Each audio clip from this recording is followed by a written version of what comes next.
ಉತ್ತರ ಕರ್ನಾಟಕಕ್ಕೆ ಡಬಲ್ ಧಮಾಕ, 2 ಹೊಸ ವಂದೇ ಭಾರತ್ ರೈಲು ಘೋಷಣೆ. ಯಾವಾಗಿಂದ ಶೋ, ಯಾವ ಜಿಲ್ಲೆಗೆ ಅನುಕೂಲ? ಸ್ನೇಹಿತರೆ, ನಿಮ್ಮೆಲ್ಲರಿಗೂ ಐಫೈ ಕನ್ನಡ ಚಾನಲ್ಗೆ ಮತ್ತೊಮ್ಮೆ ಸ್ವಾಗತ. ನಾನು ನಿಮ್ಮ ವಿಕ್ಕಿ. ವೀಕ್ಷಕರೇ, ಕರ್ನಾಟಕಕ್ಕೆ 2 ಹೊಸ ರೈಲು ಮಾರ್ಗಗಳ ಸೇವೆ ಹರಿದು ಬರ್ತಾ ಇದೆ. ಅದರಂತೆ ರೈಲ್ವೆ ಇಲಾಖೆ ವಿಶೇಷವಾಗಿ ಉತ್ತರ ಕರ್ನಾಟಕ ಜನತೆಗೆ ಸಿಹಿ ಸುದ್ದಿಯನ್ನು ನೀಡಿದೆ. ಭಾರತೀಯ ರೈಲ್ವೆಯ ಹೆಮ್ಮೆ ಪ್ರತಿಕಾರವಾದ ವಂದೇ ಭಾರತ್ ಎಕ್ಸ್ಪ್ರೆಸ್ ಈಗ ನಮ್ಮ ಉತ್ತರ ಕರ್ನಾಟಕದ 2 ಪ್ರಮುಖ ಜಿಲ್ಲೆಗಳಿಂದ ಮಹಾರಾಷ್ಟ್ರ ಮತ್ತು ತೆಲಂಗಾಣಕ್ಕೆ ಸಂಪರ್ಕ ಕಲ್ಪಿಸಲು ಸಜ್ಜಾಗಿದೆ. ಹೌದು ವೀಕ್ಷಕರೇ, ಪುಣೆ ಬೆಳಗಾವಿ ಮತ್ತು ಪುಣೆ ಕಲಬುರಗಿ ಹೈದರಾಬಾದ್ ನಡುವೆ 2 ಹೊಸ ವಂದೇ ಭಾರತ್ ರೈಲುಗಳು ಸೇವೆ ಶೀಘ್ರ ಆರಂಭವಾಗಲಿದೆ. ಈ 2 ರೈಲುಗಳು ಕೇವಲ ಪ್ರಯಾಣದ ಸಮಯವನ್ನು ಕಡಿಮೆ ಮಾಡುವುದಲ್ಲ, ಬದಲಿಗೆ ವ್ಯಾಪಾರ, ಪ್ರವಾಸೋದ್ಯಮ, ಶಿಕ್ಷಣ ಮತ್ತು ಆರೋಗ್ಯ ಸೇವೆಗಳಿಗೆ ಹೊಸ ಬಾಗಿಲನ್ನು ತೆರೀತಾ ಇದೆ. ಹಾಗಿದ್ರೆ ಈ ಹೊಸ ರೈಲುಗಳ ವಿಶೇಷತೆ ಏನು? ಯಾರಿಗೆಲ್ಲ ಅದರ ಲಾಭವಾಗಲಿದೆ? ಟಿಕೆಟ್ ದರ ಎಷ್ಟಿರಬಹುದು? ನೋಡೋಣ ಬನ್ನಿ. ಮೊದಲಿಗೆ ಪುಣೆಯಿಂದ ಹೈದರಾಬಾದ್ಗೆ ಸಂಚರಿಸುವ ವಂದೇ ಭಾರತ್ ರೈಲಿನ ಬಗ್ಗೆ ಮಾತನಾಡೋಣ. ಈ ರೈಲು ಕೇವಲ 2 ನಗರಗಳಿಂದ ಸಂಪರ್ಕಿಸುವುದಲ್ಲ, ಬದಲಿಗೆ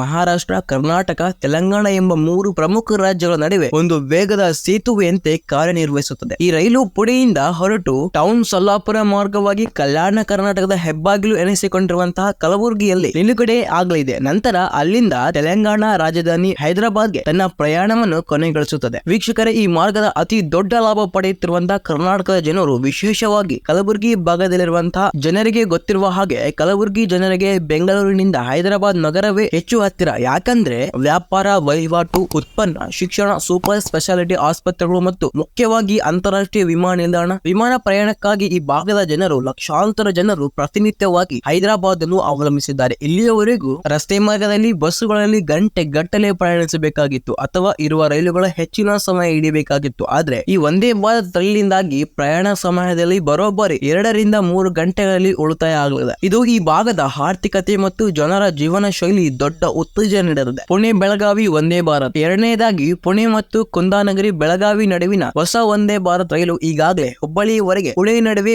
ವಾರದಲ್ಲಿ 3 ದಿನ ವಂದೇ ಭಾರತ್ ಮಾದರಿ ರೈಲು ಸಂಚರಿಸುತ್ತಿದೆ. ಆದ್ರೆ ಈ ಮಾರ್ಗದಲ್ಲಿ ಪ್ರತಿನಿತ್ಯ ಒಂದು ಸೆಮಿ ಹೈ ಸ್ಪೀಡ್ ರೈಲು ಬೇಕು ಎಂಬುದು ಬೆಳಗಾವಿ ಜನರ ಬಹುದಿನದ ಬೇಡಿಕೆಯಾಗಿತ್ತು. ಈ ಬೇಡಿಕೆಗೆ ಈಗ ರೈಲ್ವೆ ಇಲಾಖೆ ಸ್ಪಂದಿಸಿದೆ. ಪುಣೆಯಿಂದ ಹೊರಡುವ ಈ ಹೊಸ ರೈಲು ಸತಾರಾ, ಸಾಂಗ್ಲಿ ಮತ್ತು ಮೀರಜ್ನಲ್ಲಿ ನಿಲುಗಡೆ ಹೊಂದಿ ಬೆಳಗಾವಿಯನ್ನು ತಲುಪುತ್ತದೆ. ಇದರ ಅನುಕೂಲಗಳೇನು? ವೀಕ್ಷಕರೇ, ಬೆಳಗಾವಿ ಪ್ರಮುಖ ಕೈಗಾರಿಕಾ ಮತ್ತು ಶೈಕ್ಷಣಿಕ ಕೇಂದ್ರ. ಪುಣೆ ಮತ್ತು ಮುಂಬೈ ಜೊತೆ ಇರುವಂತಹ ವಾಣಿಜ್ಯ ಸಂಬಂಧ ಬಹಳ ದೊಡ್ಡದಾಗಿದೆ. ಈ ಹೊಸ ರೈಲು ದೈನಂದಿನ ಸೇವೆ ಉದ್ಯಮಿಗಳಿಗೆ, ವ್ಯಾಪಾರಿಗಳಿಗೆ ಮತ್ತು ಐಟಿ ವೃತ್ತಿಪರರಿಗೆ ತಮ್ಮ ಕೆಲಸಗಳಿಗಾಗಿ ಸುಲಭವಾಗಿ ಪ್ರಯಾಣಿಸಲು ಅನುವು ಮಾಡಿಕೊಳ್ಳಲಿದೆ. ಅಷ್ಟೇ ಅಲ್ಲ, ಮಹಾರಾಷ್ಟ್ರದ ಪ್ರಸಿದ್ಧ ಧಾರ್ಮಿಕ ಕ್ಷೇತ್ರವಾದ ಕೊಲ್ಲಾಪುರ ಮಹಾಲಕ್ಷ್ಮಿ ದೇವಸ್ಥಾನಕ್ಕೆ ಹೋಗುವ ಭಕ್ತರಿಗೆ, ಸ್ಪೆಷಲಿ ಆಗಿ ನಮ್ಮ ಕರ್ನಾಟಕ ಜನತೆಗೆ ಈ ರೈಲು ವರದಾನವಾಗಿದೆ. ಈ 2 ರೈಲುಗಳು ಕೇವಲ ಕರ್ನಾಟಕಕ್ಕೆ ಮಾತ್ರವಲ್ಲ, ಇಡೀ ಯೋಜನೆಯ ಕೇಂದ್ರ ಬಿಂದುವಾಗಿದ್ದು ಪುಣೆ ನಗರಕ್ಕೂ ಮಹತ್ವದ್ದಾಗಿದೆ. ಭಾರತೀಯ ರೈಲ್ವೆಯು ಪುಣೆಯನ್ನು ವಂದೇ ಭಾರತ್ ರೈಲುಗಳ ಪ್ರಮುಖ ಹೆಬ್ಬಾಗಿಲು ಪ್ರವರ್ತಿಸಲು ಹೊರದೆ ಪ್ರಸ್ತುತ ಪುಣೆಯಿಂದ ಸೊಲ್ಲಾಪುರ ಮತ್ತು ಹುಬ್ಬಳ್ಳಿಗೆ 2 ವಂದೇ ಭಾರತ್ ರೈಲುಗಳಿಗೆ ಈ ಹೊಸದಾಗಿ 4 ರೈಲುಗಳು ಘೋಷಿಸಲಾಗಿದೆ. ನಮ್ಮ ಕರ್ನಾಟಕಕ್ಕೆ ಸಂಪರ್ಕಿಸುವ 2 ರೈಲುಗಳ ಜೊತೆಗೆ ಇನ್ನೂ 4 ರೈಲುಗಳು ಪುಣೆಯಿಂದ